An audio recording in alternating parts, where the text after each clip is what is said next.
You know that feeling when you're scrolling and something just feels a little off?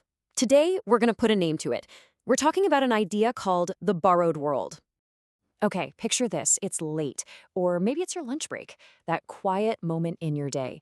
Your screen is glowing and you see a post. Someone you follow is just crushing it, celebrating a huge career win.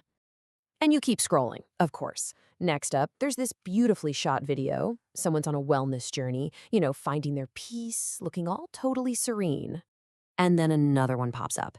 And another. It's this endless stream, right? All these perfect little moments from other people's lives just flowing past your eyes.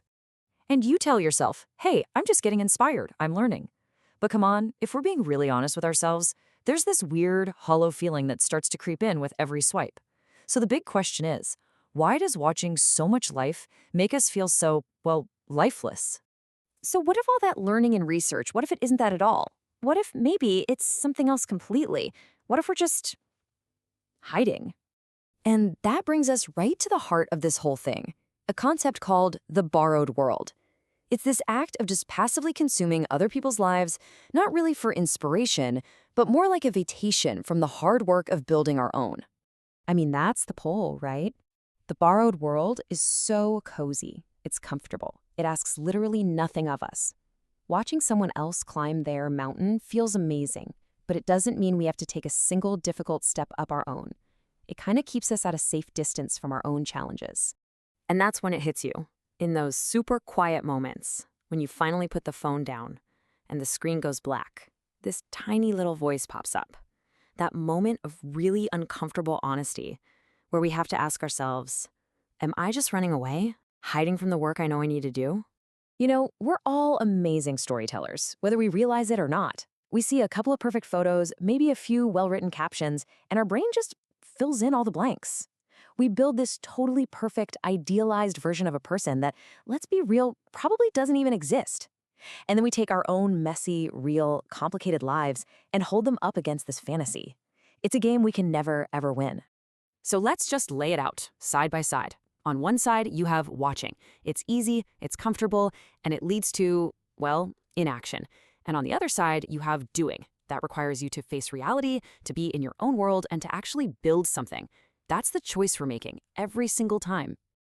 And yeah, there's our real cost to all this. This isn't just harmless scrolling. Time.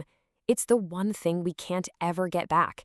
So every single minute we spend lost in someone else's world is a minute our own world, our own story, is just standing still. So why? Why do we get stuck here? Well, a lot of the time, it's because our own goals, they just feel huge, overwhelming. That big dream is so clear in our minds, but our reality right now feels so far away from it. And that gap can be completely paralyzing. But here's the one simple, powerful truth that the borrowed world makes us forget. Every single one of those big stories we admire, every success, every amazing transformation, it all started with just one. One tiny step, one decision, one imperfect, messy action. The real start, it's not glamorous at all. It's not for the gram. It's that tiny little action you take when nobody's watching. The one that gets 0 likes. The one you're not even 100% sure is the right move. That is where building your own world actually begins. Okay, so how do we actually break out of this? It's not about throwing your phone in a river. It's about a new mindset. Really, just 3 simple shifts. First, admire, but do it with awareness. Second, use what you see as raw material. And third, and this is the big one, act, even when you feel totally unready. This, right here, this is the big one. This is the game changer. The next time you see something you admire, stop seeing it as a perfect destination you have to copy. Instead, look at it like an ingredient, a piece of raw material. Ask yourself, okay, what part of this really speaks to me? And how can I use that to build my own unique thing? So really, that's the whole thing. Nobody's saying you have to stop admiring people. That's a great part of being human. Be inspired, get moved. But the second that admiration becomes a replacement for your own action, that's the danger zone. The goal is to let it fuel you, not replace you. So I'll leave you with this question. That awesome idea you've got in your head right now, that thing you want to build or become, it feels so real up there, right? But how is it ever going to become real out here in the world if you don't start now?